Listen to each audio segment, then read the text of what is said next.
Hey you guys, this is Josh with Homesteading Family, and today I'm going to do our first garden tour of the season. And we're just going to show you what you've got going on here, and we're going to do a series of videos over the course of the summer where I'm just going to bring you some of my tips and tricks while showing you what's going on in the garden.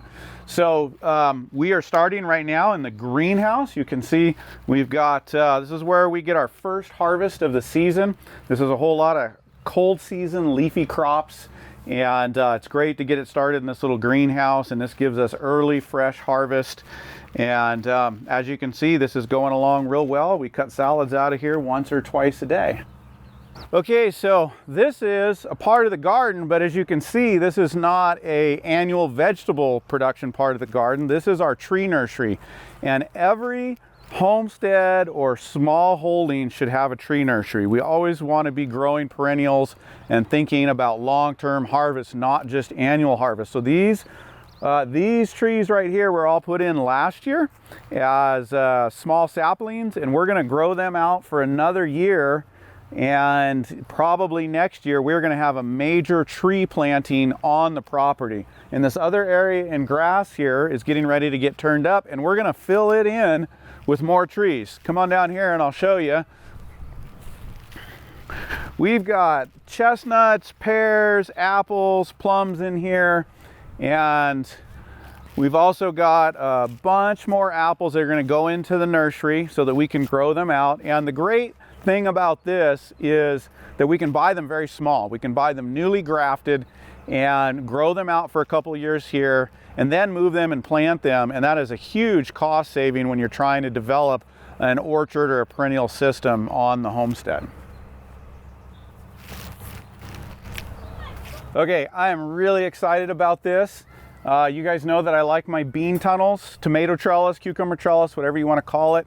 But we have taken one of these, as you can see, and we have converted it to a hoop house. Living in far north Idaho, growing tomatoes and peppers and cucumbers can be a real challenge. So we have made an inexpensive impromptu hoop house here. We just got this going last week and got all our cucumbers and tomatoes planted. We've got onions in here.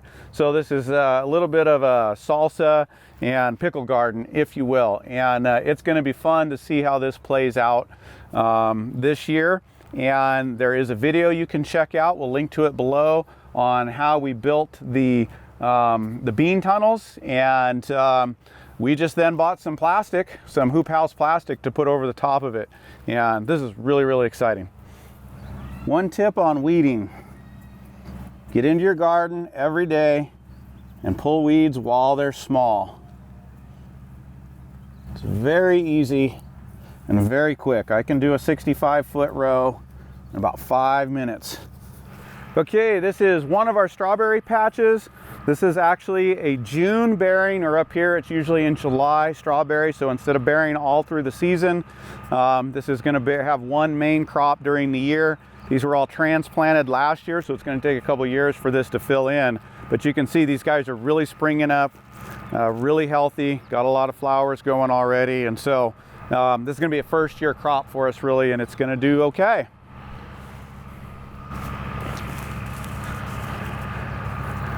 This is our asparagus patch. Yeah, we just started this a year and a half ago. You can see it needs a little bit of weeding, but we've put a lot of amendment in here.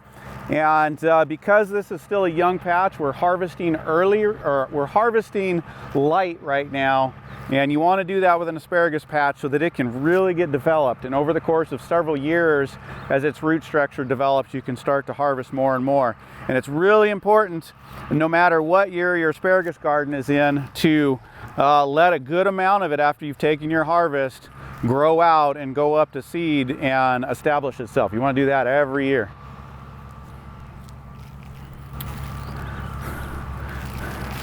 Okay, you guys know I like mulch. I like a lot of mulch. And these 3 beds right here, we just planted in corn and winter squash. So you're not seeing a lot yet. We planted these all by seed. It's going to take a little bit for them to come up, but give this about 4 weeks. This is going to fill in really nicely. Remember to keep your soil mulched, whatever kind of mulch you can get. I get these wood shavings from a cabinet shop for free. They're great. If you live closer to the city, you can probably find some of the tree companies that are trimming trees, they make some great mulch for your garden.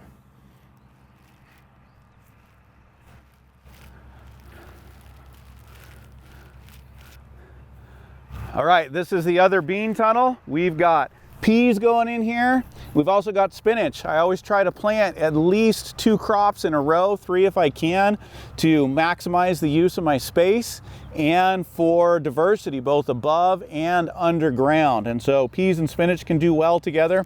We've planted this long row very densely, and we'll start thinning it out here in about a week. And this will probably provide us, our household of 12 people, with spinach for probably a couple months. That'll be really cool. On this side, nothing's coming up yet, but there are beans on one side, and there are some potatoes that are going to be early harvest, not storage potatoes for us, but ones we planted really early that will hopefully give us some good fresh eating in the middle of the summer.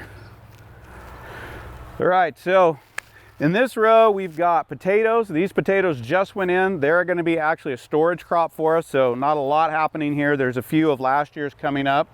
And these are actually some parsnips that we missed last year. And we're going to let these grow up and save seed. And see how that goes. I haven't saved parsnip seeds, but since they're here volunteering, instead of taking them out, we're going to make good use of them.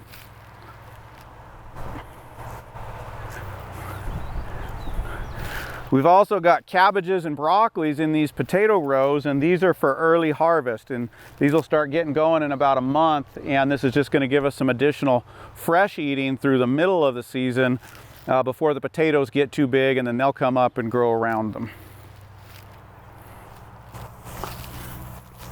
Oh, and hey, check this out. You don't see a lot of weeds in here, and you know what? I have hardly had to weed in here. I bet you I don't have an hour weeding in this garden this year, and it's early June.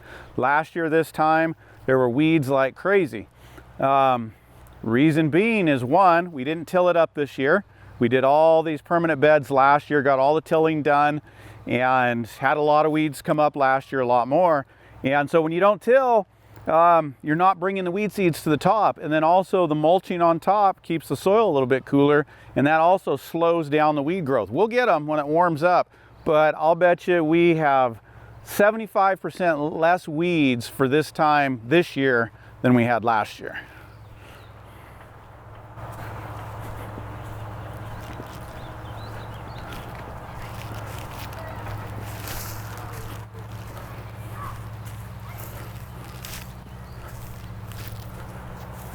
All right, and here we've got our main onion crop. You see we've got onions, all of these. There's 4 65-foot rows. These are all storage onions for the winter. We'll eat fresh off of the onions in the hoop house all summer, and then we will save all of these for storage. And then in between, we've got a row of beets here and a row of carrots just coming up in here. And these are also for eating fresh. And they're planted thick. You can see these beets are real close together. They'll grow up, and we'll harvest them when they're small at first and pickle some of them, and then we'll let them fill in, but we will eat fresh off of these rows. And then we're just getting ready in a few weeks to plant all our storage crops in another part of the garden, and we'll save all those for storing up for the winter time.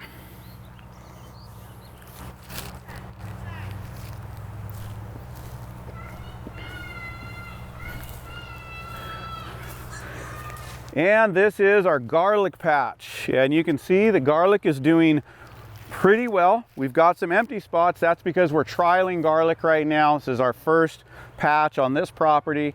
And so we're trying a lot of different varieties to see what does well. You can see like this little row right here. These are called a sweet pea, and they came up not so great, and they're not as healthy as, say, this nice row of garlic right here, which I believe is a porcelain garlic. It's a larger garlic, and it's much happier here.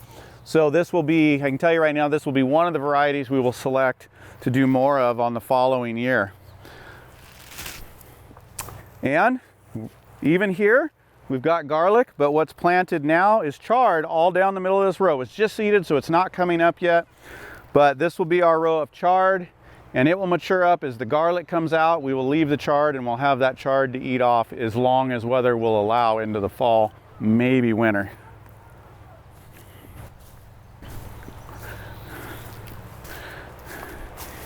And guys, you know, we want to always have a lot of perennials around. We've got some grapes. We're blessed to have these in here. They're take a while to get going in our climate, but they actually produce real well. We've got some Concords and some different wine grapes. We don't even know what all the varieties are, but they're doing good.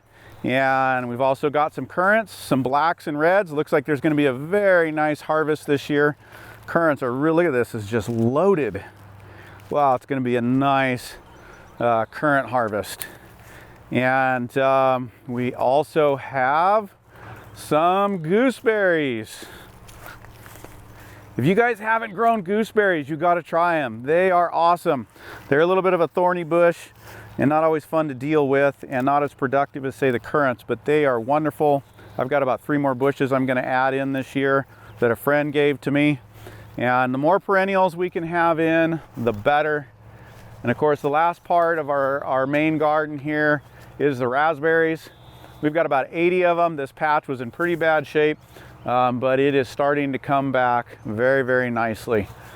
So that's it for this week. We're going to jump in here every couple weeks and just bring you along with what's going on. So I hope you're enjoying the garden season, and I will see you soon.